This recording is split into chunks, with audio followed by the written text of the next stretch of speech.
오늘도 함께 예배하는 여러분들 한 사람 한 사람을 주님의 이름으로 사랑하고 축복합니다. 제가 그동안 쉬었던 예언을 또 좀 해야 될 것 같아요. 우리 만나교인들은 제가 예언하면 100%다 맞는 거 아시죠? 제가 두 가지 예언을 하려고 합니다. 첫 번째, 봄이 옵니다. 두 번째, 코로나 끝나게 될 것입니다.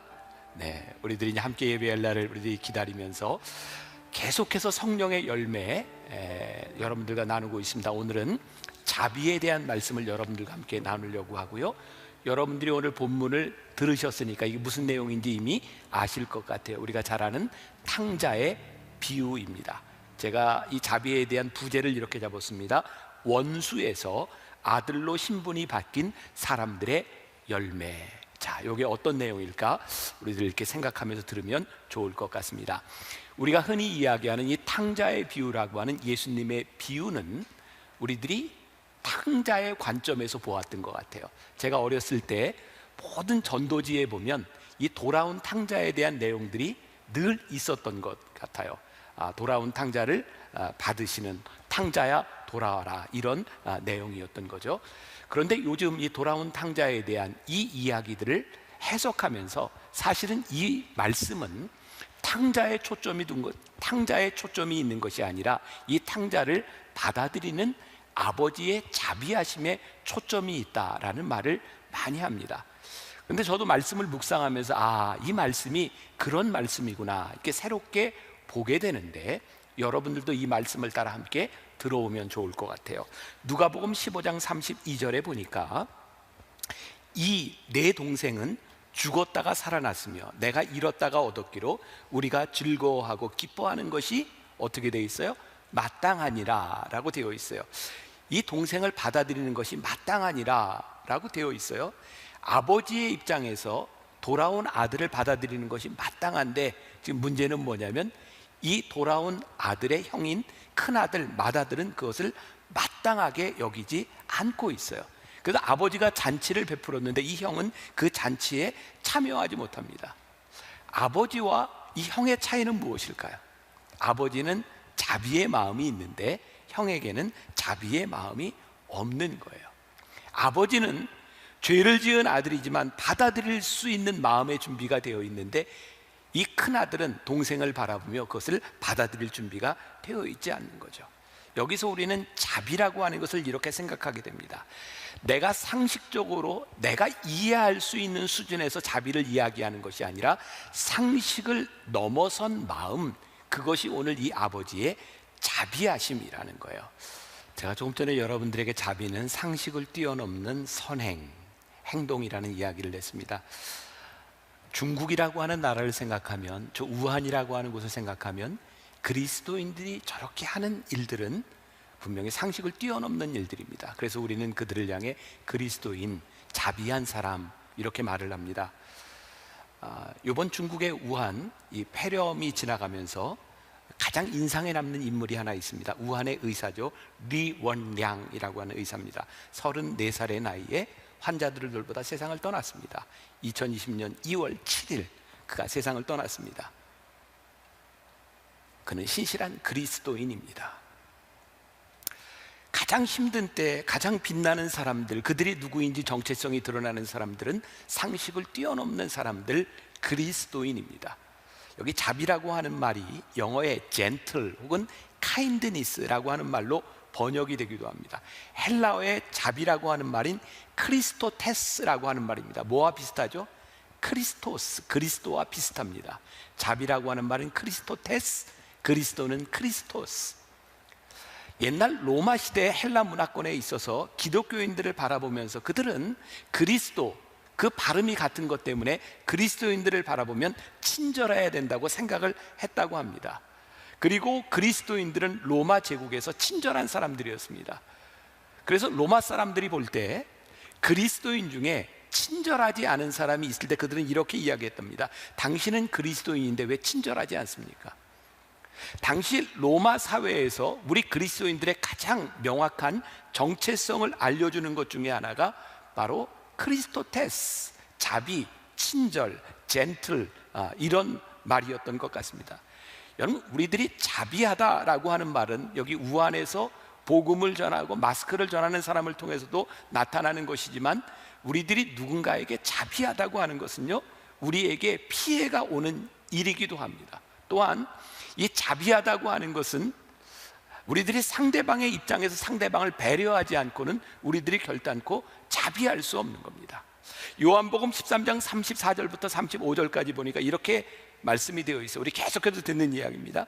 새 계명을 너희에게 주노니 서로 사랑하라. 내가 너희를 사랑한 것 같이 너희도 서로 사랑하라. 너희가 서로 사랑하면 이로써 모든 사람이 너희가 내 제자인 줄 알리라. 예수님께서 3년 동안 제자들을 데리고 다니시면서 끊임없이 가르치셨던 그들의 전문성은 무엇이었냐면 사랑, 자비, 은혜, 이런 것들이었어요. 우리가 조금 착각하는 것이 있습니다. 자비를 베풀다라고 하는 말을 세상에서는 측은지심, 내가 측은한 마음을 여겨서 사람들에게 선행을 베푸는 것이다 라고 이야기하는데, 성경이 우리들에게 이야기하는 이 자비는 단순한 측은지심이 아니라 하나님께서 우리를 사랑하셨던 사랑의 방식으로 우리들이 자비를 베푸는 것, 이것을 성경에서 이야기하는 자비, 성령의 열매라고 말하는 겁니다. 자, 자비를 베풀면 젠틀합니다. 카인드, 친절합니다. 그런데 한번 생각해 보세요. 우리 주변에 선행을 베풀고 돈도 잘 쓰고 하는 사람들이 있는데 좀 재수 없는 사람 있지 않아요? 저 사람 참 착한 일하고 밥도 잘 사. 근데 왠지 밥맛이야. 이런 사람들 있지 않나요? 그렇죠. 여러분들 머리에 떠오르는 그 사람들. 아무리 좋은 일을 해도 기분 나쁜 사람이 있어요. 왜 그럴까요? 그 사람들이 돈도 잘 쓰고 좋은 일을 하는데 상대방을 배려하지 않고 내 방식대로 합니다. 내 방식대로 선행을 합니다. 참 신기하죠? 좋은 일인데 기분이 나빠요. 여러분, 자비는요, 내 마음에서 일어나는 측은지심을 가지고 누군가에게 선행을 베푸는 것이 아니라 그 사람을 바라보며 하나님의 마음으로 우리들이 무언가를 베풀 때 오늘 성경에서 이야기하는 자비라고 하는 말이에요. 아주 좋은 예가 있습니다. 제가 이 성령의 9가지 열매를 쭉 나누면서 우리 묵상팀들의 이야기들을 많이 듣는데, 한 분이 이런 글을 올려주셨어요. 어떤 추운 겨울날 군대에서 이등병이 개울가에서 이렇게 빨래를 하고 있습니다. 아직도 군인들은 이런 일들 많이 있죠. 그런데 부대장이 이렇게 지나가다가 이등병이 개울가에서 겨울에 빨래를 하고 있으니까 측은지심이 들었던 것 같아요. 이렇게 말을 합니다. 어이, 저기 군대에서 밥하는 데가 어디죠? 취사장에 가서 따뜻한 물 달라 그래서 빨래를 해. 그래서 부대장이 이렇게 이야기를 하니까 이등병이 그 말을 듣고 취사장에 가서 따뜻한 물 좀 주세요. 근데 왜? 내 빨래하려고요. 맞았겠죠, 이등병이. 그래서 아주 그냥 헬쑥해져 가지고 가서 이제 빨래를 하고 있는데, 이번에는 중대장이 지나가다가 말을 합니다. 야, 너 너무 춥잖아. 저 취사장에 가서 따뜻한 물 좀 갖다 해. 갔을까요, 안 갔을까요? 안 갑니다. 네, 가면 또 맞을 것 같아요. 그래서 그냥 빨래를 하고 있는데, 우리들이 흔히 그 하사관이라 그러죠. 인사계 부사관이 이렇게 지나가다가 그 이등병을 보고 이렇게 말을 합니다. 야, 취사실에 가서 나 세수할 물 좀 떠와. 그래서 가서 이 부사관이 달라고 하니까 큰 그릇에다가 따뜻한 물을 준 거예요. 가지고 왔더니 부사관이 이렇게 말을 합니다. 야, 너 이 따뜻한 물에 손을 좀 담가가면서 그렇게 빨래를 해. 부족하지만 그래도 조금 나을 거야. 선행을 베푼다고 다 선행으로 느껴지지 않는다는 거죠. 이 선행과 자비라고 하는 것은 어떤 의미를 가지냐면, 지금 선행을 받는 그 대상에게 그 사람을 배려하며 베풀지 않고는 선행으로 느껴지지 않는 겁니다. 구분해야 합니다.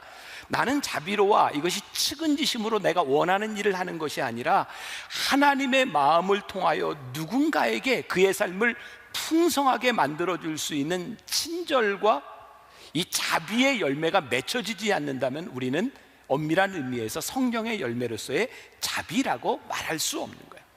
오늘 이 탕자의 비유를 통하여, 누가복음 15장에 있는 이 말씀을 통하여 아버지의 마음을 우리들에게 이야기하고 있어요. 저는 오늘 여러분들에게 굉장히 중요한 말씀을 드리고 싶은데, 이게 조금 다른 차원의 문제지만 우리들은 그동안 복음을 이야기할 때 이렇게 이야기하지 않았나요? 우리가 받은 은혜, 하나님께서 나에게 이런 은혜를 베풀어 주셔서 이게 복음이야.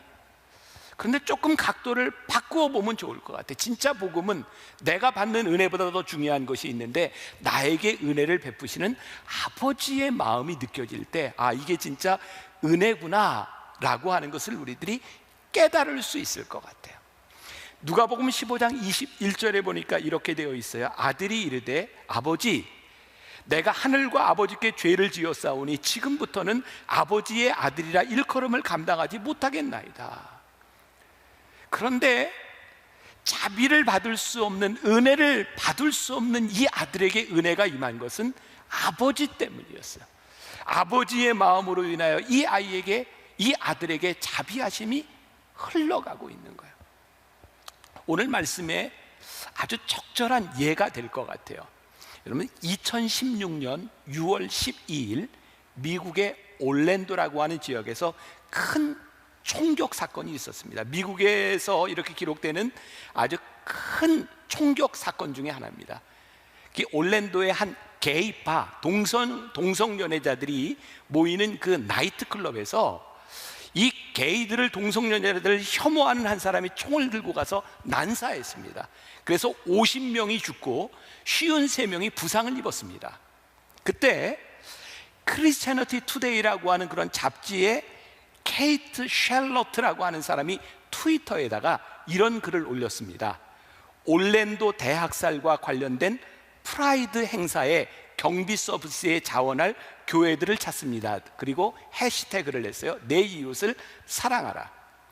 제가 말씀을 준비하면 이 프라이드라고 하는 행사가 뭔가를 봤더니, 이 프라이드 행사는 동성연애자들이 행진하는 그런 행사입니다. 그런데 이 크리스찬이티 투데이의 이 편집인 중에 한 사람이 그들을 돕자고 올려놓은 거예요. 자, 제가 여기에서 정말 제 마음에 이렇게 감동과 은혜를 받은 이야기를 하려고 하는데, 그때 이 일에 뛰어들었던 미국의 유명한 레스토랑 체인점이 하나 있습니다. 아직은 우리나라에 브랜치가 없습니다. 칙필레이라고 하는 체인점인데요, 이 햄버거 안에 치킨을 넣어서 파는, 미국에서 지금 브랜드 가치가 굉장히 높은 회사 중에 하나입니다. 이 칙필레이 회사는 무엇으로 유명하냐면 아주 신실한 크리스찬 기업으로 유명합니다. 여러분, 이게 미국 사회에서, 아니 현대인들에게 이해가 되지 않는 일인데, 이 칙필레이는 주일날 다 문을 닫습니다. 주일을 다 지키라고. 그리고 제가 미국에 갔을 때 들은 이야기인데, 칙필레이는 목회자들이 가면 공짜로 준답니다. 목회자라고. 여러분들 미국에 가시면 꼭 한번 가보세요. 정말 맛있는 햄버거이기도 합니다. 제가 얼마 전에 최대 해몬드라고 하는 빌리 그레함 센터에 있는 이 아시안 디렉터를 만나서 이야기를 하다가 들었어요. 이 칙필레이가 일본에 브랜치를 내려고 계약 단계까지 갔답니다. 40개의 브랜치를 한꺼번에 내려고 했는데 그게 마지막에 안 됐어요. 이유가 뭐냐면 일본에 있는 기업이 절대로 주일날 문을 닫으면 안 된다.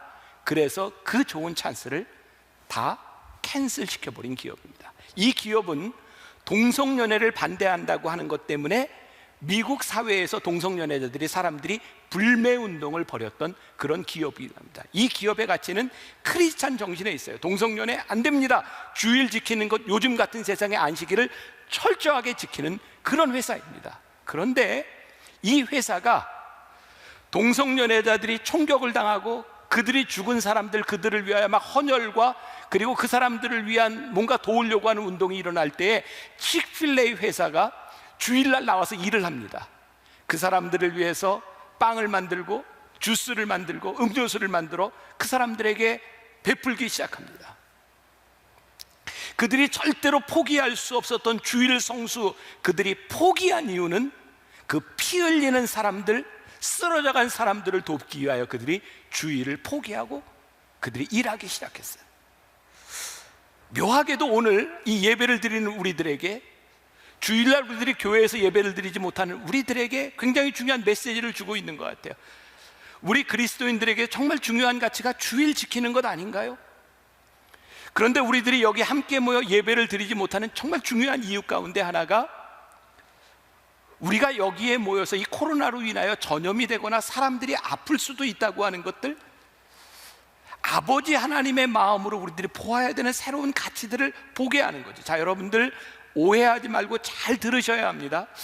예수님의 참된 제자들은요, 기독교 신앙에도 불구하고 일하는 사람들이 아니라 우리들이 가지고 있는 신앙, 아버지의 마음 때문에 적극적으로 사랑하고 섬기는 사람들인 거예요. 많은 분들이 주일날 지금 이렇게 예배를 드리는 것들에 대해서 굉장히 마음 아파합니다. 우리의 마음이 아픕니다. 그런데 이 사회를 바라보며 하나님 아버지의 자비하심이 어디에 있는가를 한번 좀 생각해 볼 수 있겠다는 생각이 들어요.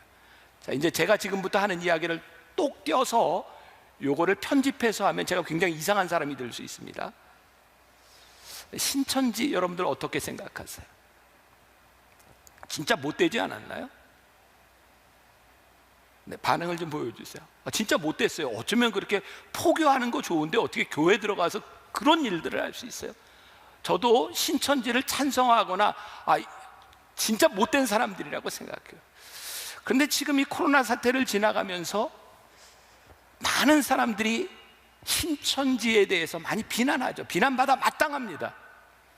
그런데 제 마음 가운데 나라를 다스리는 위정자의 입장에서 본다면 신천지가 참 나쁜 놈들인데 그들도 내 자식이 아닌가라는 생각이 들어야 되지 않을까. 여러분들, 우리들이 자녀를 키우다 보면 마음 아픈 자식이 있어요. 빗나가는 자식이 있어요. 그런데 그 자식도 내 자식인 거예요. 이 사회를 바라보면서 지금 일어나는 일들을 바라보며 하나님 아버지는 신천지를 바라보며 어떤 마음을 가지고 계실까? 저놈들 저렇게 당하니 고소하다. 그것보다 제 마음속에 드는 것이 저들이 잘못된 집단에 가서 저렇게 잘못 생활하다가 그들이 돌아올 때 받아줄 교회와 우리 그리스도인의 마음들과 하나님의 자비하심과 사랑이 우리들에게 준비되지 않는다면 그들은 저곳을 나와서 어디로 갈까라는 마음이 드는 거예요. 오늘 우리들이 자비하신 가운데 하나님 아버지, 그 아버지의 마음으로 우리들이 본다면 우리들의 상식이나 우리들의 생각이 아니라 하나님 아버지의 마음으로 보아야 할 곳이 있다는 생각이 드는 거예요. 칙필레이, 이 기업에 그렇게 신앙으로 주의를 지키고 동성연애를 반대했던, 정말 신앙의 가치를 지키려던 이들의 마음 가운데 피 흘리는 동족이 들어왔을 때 그들이 했던 일들, 어쩌면 그게 하나님 아버지의 마음은 아닐까라는 생각이 들어요. 제가 유튜버들에게 공격받는 것 중에 하나가, 제가 이런 설교를 했다가 제가 동성연애를 찬성하는 사람이라는 이야기를, 아니요, 분명한 성경적인 가치에서 우리의 신앙에서 동성연애라고 하는 것을 우리들이 찬성할 수 없습니다. 그러나 그들을 바라보며 아파하는 마음을 가지는 것이 하나님 아버지의 마음은 아닐까. 하나님 아버지의 마음은 우리의 생각들을 뛰어넘는 무언가를 우리들에게 보게 하시는 것 같아요. 하나님은 우리가 하나님의 자녀된 자격이 있기 때문에, 우리들이 회개했기 때문에 우리를 받아주시는 것이 아니라 하나님의 인자하심과 하나님의 기다리심이 우리를 회개하게 만든 것은 아닐까. 지금 이 세상에 일어나는 일들을 바라보며, 아니, 예수님 당시에 사람들이 예수님에게 가늠하다 현장에서 붙잡힌 여인을 끌고 나왔어요. 예수님께서 이렇게 말씀하셨어요. 나도 너를 정죄하지 아니하노니 이제 가서 다시는 죄를 짓지 말아라. 만일 예수님께서 그 여인을 바라보며 네가 다시는 죄를 짓지 않는다면 내가 너를 정죄하지 않겠다라고 말을 했다면 우리는 예수님의 말씀을 완전히 잘못 이해하는 것은 아닐까요? 스캇 솔즈가 리더의 눈물이라는 책에서 이렇게 이야기를 합니다. 나도 너를 정죄하지 않으니 이제 가서 죄를 짓지 말아라고 하는 이 말씀을 바꾸어 버린다면 우리는 예수님을 잃을지도 모릅니다. 하나님의 마음을 잃을지도 모릅니다. 누가복음 6장 36절에 이렇게 말씀이 되었어요. 너희 아버지의 자비로우심 같이 너희도 자비로운 자가 되라. 우리가 생각하는 상식의 자비의 틀이 아니라 우리의 자비의 상식을 뛰어넘는 아버지의 마음, 너희 아버지가 자비하신 것처럼 너희도 자비한 자가 되라고 우리들에게 말씀하고 있어요. 오늘 돌아온 탕자, 이 탕자를 바라보며 끝까지 기다리고 계시는 아버지의 사랑, 아들이 무엇을 했는지 모르지만 그 아들을 맞아줄 준비를 하고 계시는 무조건적인 아버지의 사랑, 그리고 그 아들을 위하여 잔치를 베풀 그 마음을 가지고 계신 아버지의 마음. 언제 들어도 감동적인 이야기가 있죠. 다윗이 베풀었던 자비에 대한 이야기. 제가 다윗 시리즈를 하면서 여러분들과 나누었던 말씀입니다.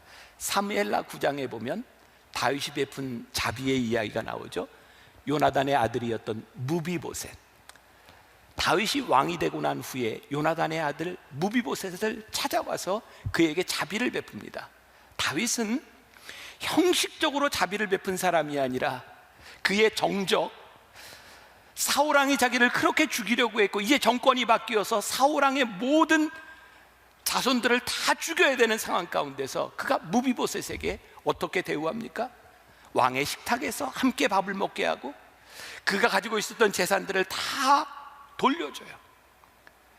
굉장히 중요한 말은 사무엘하 9장 3절에 다윗이 그 무비보셋에게 은혜와 자비를 베풀었던 이유가 나오죠. 내가 그 사람에게 하나님의 은총을 베풀고자 합니다. 다윗의 마음속에 늘 떠나지 않는 게 하나 있었어요. 그는 그의 인생을 살아가며 그의 삶을 살아가며 나는 하나님의 은혜를 받은 사람이야. 우리가 잘 알고 있는 시편 23편 4절 말씀에 내가 사망의 음침한 골짜기를 다닐지라도 해를 두려워하지 않을 것은 주께서 나와 함께 하심이라. 주의 지팡이와 막대기가 나를 안위하시나이다. 그는 사망의 음침한 골짜기를 지날 때 그를 지키시던 하나님의 은혜를 경험한 사람이었어요. 내가 하나님께 받은 이 은혜로 인하여 나도 너에게 은혜를 베풀리라. 에베소서 2장 8절에 보니까 너희는 그 은혜에 의하여 믿음으로 말미암아 구원을 받았으니 이것은 너희에게서 난 것이 아니요 하나님의 선물이라. 우리가 받은 은혜, 우리의 구원이 하나님께로부터 받은 선물이라. 다윗이 시편 51편 1절에서 이렇게 기도해요. 하나님이여 주의 인자를 따라 내게 은혜를 베푸시며 주의 많은 긍휼을 따라 내 죄악을 치우소서. 다윗은 그가 하나님께 받았던 은혜, 자비, 하나님께 받은 것이라고 하는 믿음의 고백을 하고 있어요. 제가 목회자로서 신앙생활을 하며 제일 안타까운 것 중에 하나가 그런 것 같아요. 교회 안에 있는 미움, 용서하지 못하는 것들, 서로 비난하는 것들. 우리가 하나님의 사랑을 입고 모인 사람들인데 왜 우리 공동체 안에 서로 비난하는 소리들이 참 많을까요? 우리는 다 용서를 받고 모인 사람들인데 우리는 그렇게 끝까지 용서하지 못하는 사람들이 그렇게 많을까요? 우리가 하나님을 믿는다고 하는 이 믿음의 공동체 안에서 하나님 때문에 일어나는 일들이 참 적은 거예요. 그래서 우리에게서 능력이 없는 것은 아닐까. 사도 바울이 이런 고백을 합니다. 로마서 1장 14절에서 헬라인이나 야만인이나 지혜 있는 자나 어리석은 자에게 내가 다 빚진 자라. 사도 바울이 그의 인생을 살았던, 그가 그렇게 매를 맞으면서도, 그가 그렇게 억울한 일을 당하면서도 그가 끝까지 복음을 전하는 자로 살 수밖에 없었던 것은 그의 마음속에 늘 어떤 마음이 있어요. 내가 빚진 자야. 내가 빚진 자야. 하나님의 자비하심을 빚진 자, 이 빚진 자의 마음이 우리로 하여금 자비하게 만들어주는데 우리가 이것을 잃어버린 것은 아닐까. 저는 오늘 말씀 가운데 제일 중요한 포인트는 아버지의 자비하심이 있는 곳에 감동이 있다는 거예요. 아버지의 자비하심이 선포되는 곳에 우리를 깜짝 놀랄 만한 일들이 일어난다는 거예요. 잔치였어요, 잔치. 누가복음 15장 22절부터 24절까지 말씀 봅니다. 아버지는 종들에게 이르되 제일 좋은 옷을 내어다가 입히고 손에 가락지를 끼우고 발에 신을 신기라. 그리고 살진 송아지를 끌어다가 잡으라. 우리가 먹고 즐기자.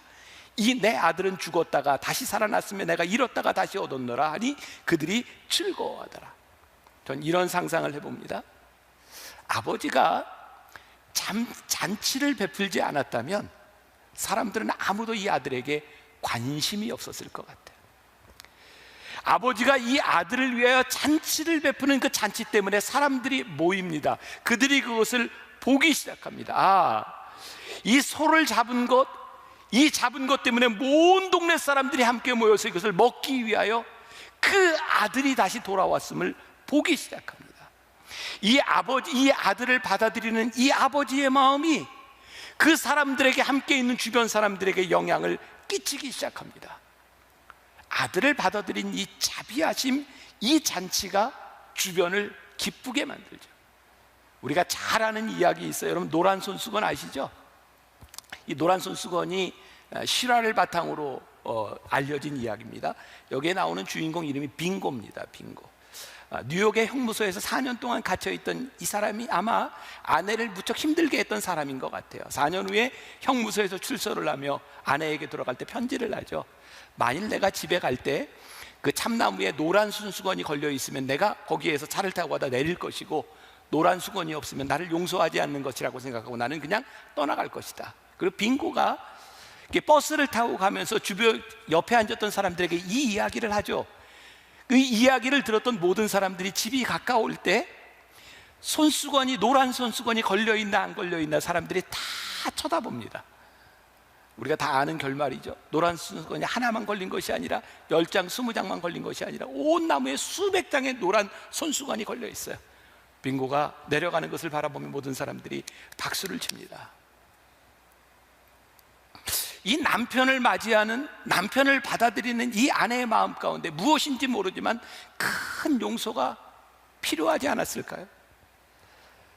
그리고 놀라운 것은 이 아내가 남편을 받아들이기로 결심하고 한 장의 노란 손수건이 아니라 이 남편을 정말 내가 받아들인다는 마음으로 참나무에 노란 손수건 수백 장을 걸었을 때 사람들이 환호합니다.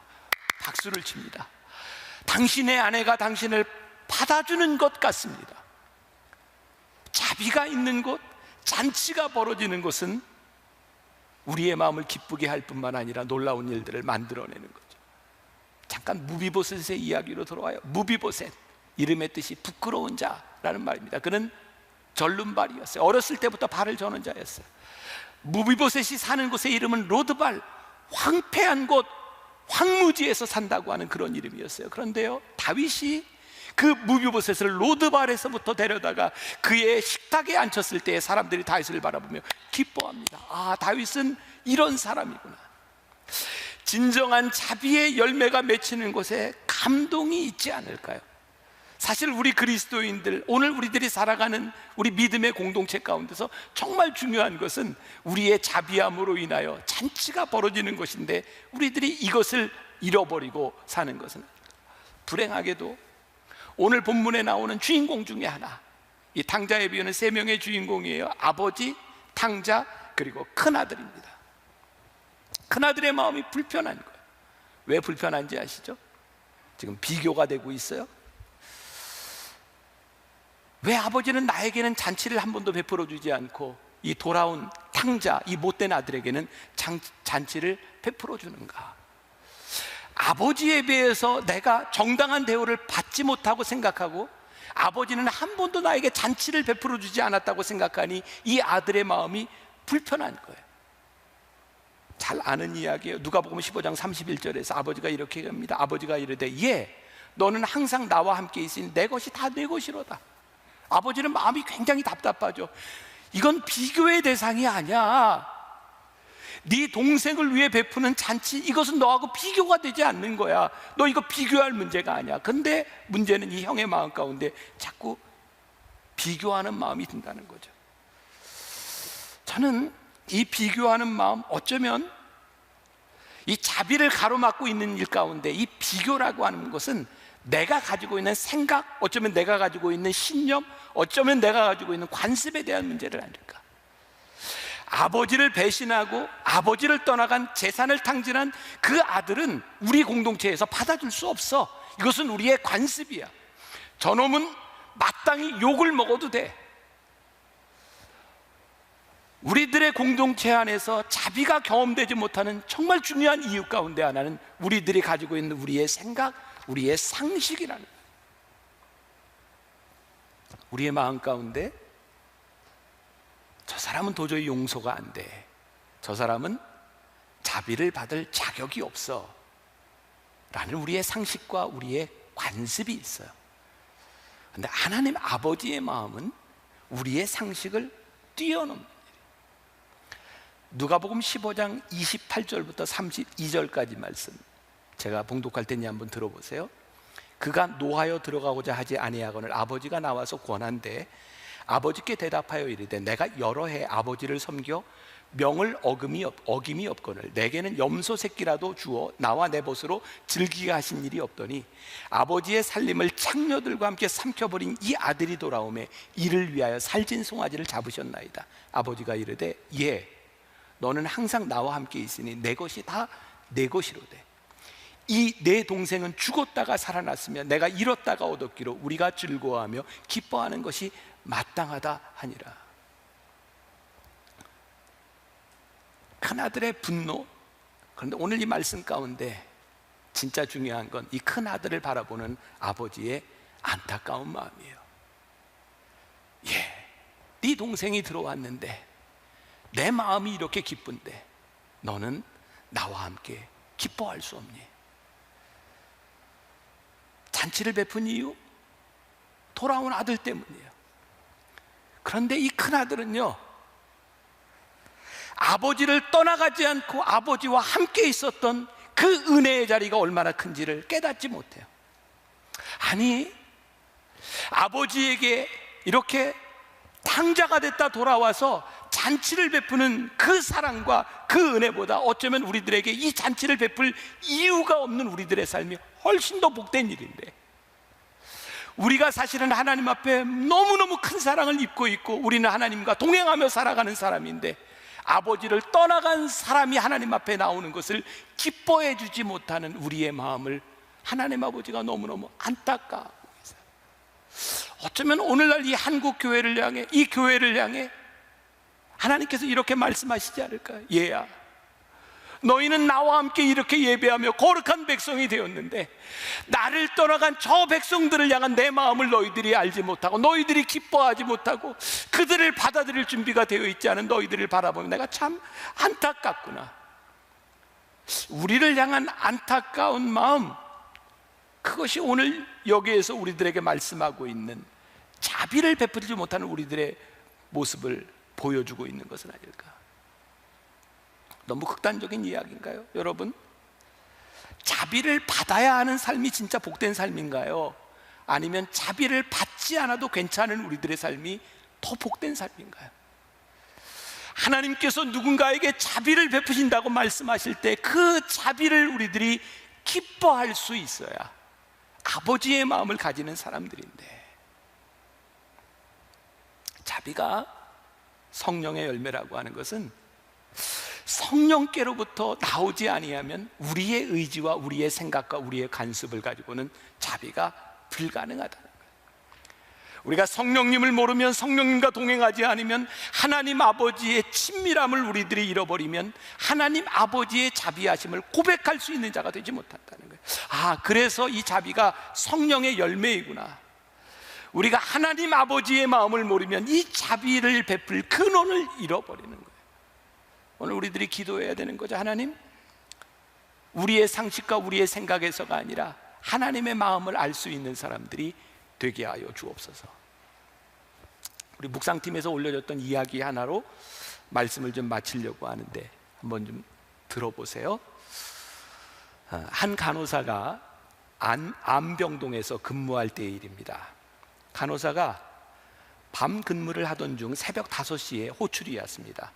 전화기를 들고 무슨 일이냐고 물었지만 아무 대답이 없었습니다. 무슨 위급한 일이 있다고 생각하고 급히 병실로 뛰어가니 맨 창가 쪽 환자가 가만히 앉아 있었습니다. 이 병원에서 가장 오래된 말기암 환자였습니다. 간호사가 환자에게 무슨 일이 있냐고 묻자 환자는 사과 하나를 건네주며 이것을 좀 깎아달라는 것이었어요. 순간 간호사는 화가 났습니다. 하지만 먹고 싶어 그러는가 생각하여 칼을 들고 반을 잘라주며 건넸습니다. 성의 없이 반쪽 뚝 잘라서. 환자는 껍질도 깎고 조각을 내어달라고 요구했습니다. 간호사는 안 그래도 할 일이 많은데 하는 생각에 그 옆에서 자고 있는 보호자에게 깎아달라고 할 일이지 라고 불평을 하며 정말 성의 없이 사과를 깎아주었습니다. 깎아준 사과가 보기에는 엉성했던지 환자는 마음에 들지 않는 듯 쳐다보았고 간호사는 앞으로는 급한 일이 있을 때 불러달라고 말하고 그 병실을 떠났습니다. 그 다음 날 환자가 세상을 떠났습니다. 짐 정리를 하고 떠나는 이 환자의 아내가 그 간호사를 찾아와 말했습니다. 그동안도 참 감사했고 어젯밤에 사과도 깎아주어 고마웠어요. 사실은 오늘이 우리 결혼 기념일이라 나에게 무엇이라도 해주고 싶었던 남편이 사과 하나 들 힘도 없어서 바쁜 줄 알지만 간호사님을 불러 그 일을 부탁했어요. 그때 사실 저는 깨어 있었지만 남편의 마음을 알기에 모르는 척 누워 있었어요. 간호사님이 가시고 조금 있다가 깬 척 일어난 나에게 자신이 깎았다며 내미는 남편이 주는 그 사과가 내게 준 마지막 결혼 기념일 선물이었어요. 순간 간호사는 자신이 얼마나 부끄러운지 그 환자에게 말할 수 없는 미안함이 밀려왔습니다. 좀 더 웃으며 예쁘게 사과를 깎아줄 것을 후회했지만 그 시간은 다시 돌아올 수 없는 것이었습니다.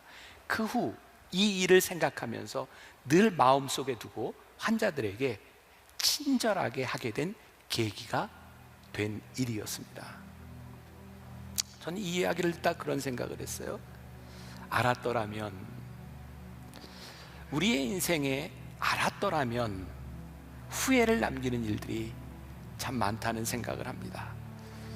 하나님의 자비하심에 이 열매, 자비의 열매를 맺는 것, 우리들이 이런 기도했으면 좋겠어요. 하나님, 우리에게 하나님의 자비하신 마음을 알 수 있는, 하나님의 마음을 알고 싶은 소망이 있습니다. 하나님, 하나님의 자비하심의 그 마음으로 우리도 자비한 사람이 되고 싶습니다. 하나님, 이 세상이 정말 삭막하고 이 세상이 정말 어렵습니다. 하나님, 우리에게 하나님 자비한 마음을 허락해 주세요. 요즘 선거철이 돼서 많은 후보들이 이렇게 다니고 있어요. 저에게도 후보자들이 이렇게 찾아와서 인사를 하겠다 그래요. 아니요, 제가 인사받을 자격도 없고 저에게 인사할 필요 없습니다. 근데 오늘 찾아온 한 분에게 그런 얘기했습니다. 제 마음에 소원이 있습니다. 우리들이 예수님의 마음을 이렇게 전하고 예수님의 마음으로 살아갈 수 있는 사람들이 되었으면 좋겠습니다. 나와 생각이 다르고 내 상식이 아니어도 주님의 마음으로 내가 이렇게 품어주고 사랑하고 그런 나라를 꿈꿀 수 있는 그런 정치인이 되었으면 좋겠습니다. 왜 제가 그런 말을 했을까요? 지금 우리나라를 보면 너무너무 가슴이 아픈 거예요. 우리는 늘 누군가에게 블레임을 하지 않으면, 누군가를 욕하지 않으면 바보 같은 사람처럼 여겨지는 세상에 살아가고 있어요. 그런데 오늘 이 자비의 열매를 바라보며 저는 세상이 우리들에게 이렇게 이야기할 수 있어야 된다고 생각하거든요. 당신 교회 다니는 사람인데, 당신 예수 믿는 사람인데 왜 자비하지 않습니까? 정말 이 세상에 너무나 많은 정치인들이 예수를 믿는다고 하고 교회를 다닌다고 하는데 당신에게 자비가 어디 있습니까? 아니, 오늘 우리가 이 자리를 나갈 때 우리를 바라보며 우리의 가족 누군가가, 아니 내 자신을 향해서 내가 하나님 믿는 사람인데 내 안에 자비는 무엇입니까? 이번 한 주간 여러분들 가운데 이 자비의 열매가 맺혀지기를 소원하고, 세상 사람들이 지금 이 코로나 사태로 너무너무 힘들어할 때 누구 때문에라고 블레임할 때 그들을 바라보는 하나님 아버지의 마음이 있었으면 좋겠어요. 요즘 사람들이 그러더라고요.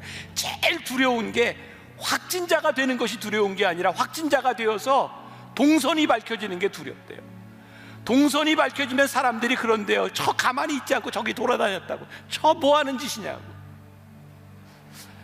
우리들에게 정말 중요한 것이 그들의 아픔이 보여야 되고 하나님 아버지가 품으신 마음이 우리들에게 보여줘야 되는데, 한 주간 우리들이 그렇게 선포하면 좋겠어요. 하나님 아버지의 마음으로 하나님의 자비하심이 무엇인지를 선포하는 사람들, 그 사람들이 하나 둘 늘어나기 시작할 때 자비의 열매가 보이지 않겠습니까?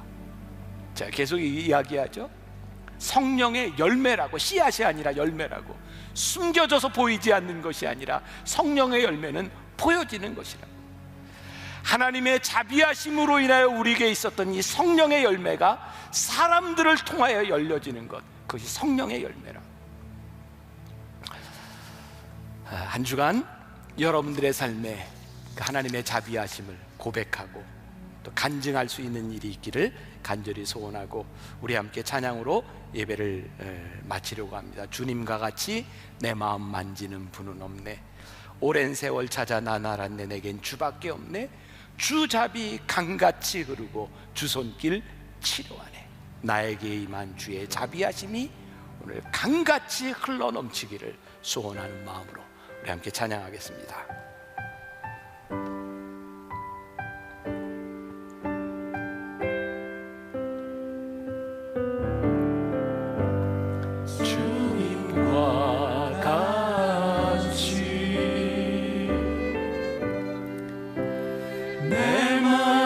만지는 분은 없네.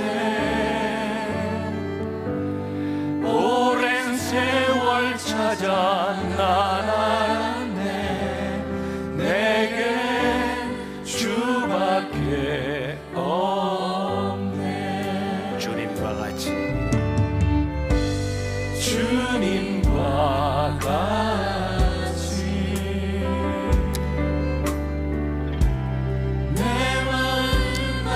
나 주의 자비하심을 입는 사람, 주의 자비하심으로 우리들이 이 자리에서 예배드리는 사람,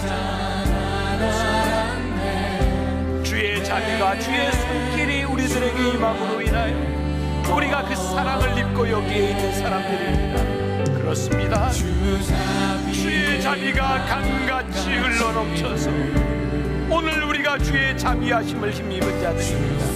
그래서 그 주의 자비하심으로 인하여 우리도 자비의 열매를 거두기를 소원합니다. 하나님의 마음을 아는 사람들, 하나님의 마음을 헤아릴 수 있는 사람들, 그 믿음의 사람들이 되기를 간절히 소원합니다. 주밖에 없네.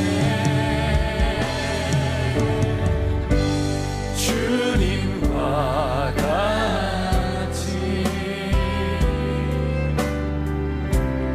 내 마음 만지는 분은 없네.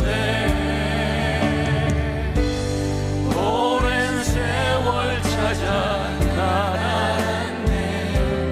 내겐 주밖에 없네. 주자비 강같이 흐르고 주자비 강같이 주님 오늘 말씀을 듣고 찬양하는 주의 백성들을 위하여 우리의 생각, 우리의 상식, 우리의 기준, 우리의 관심이 아니라 이 세상을 바라보는 하나님 아버지의 마음이 우리들에게 들어오게 하소서. 주밖에 없네. 주님과 같이 내 마음 만지는 분은 없네. 오랜 세월 찾아 나날았네. 내겐 주밖에 없네. 우리에겐 주의 자비가 강같이 흘러넘쳐서 주의 자비하심으로 인하여 우리가 오늘 이 자리에 있는데, 우리가 하나님의 자비하심을 잃어버리고 사는 사람들은 아닌지, 사도 바울이 빚진 자의 심정으로 살았던 것처럼, 주님, 우리가 은혜의 빚진 자들인데 이 빚을 어떻게 갚을 수 있겠습니까? 우리에게 임한 자비로 말미암아 오늘 예배를 마치고 나가는 우리 성도들의 삶 가운데 자비의 열매가 맺혀지게 하여 주옵소서.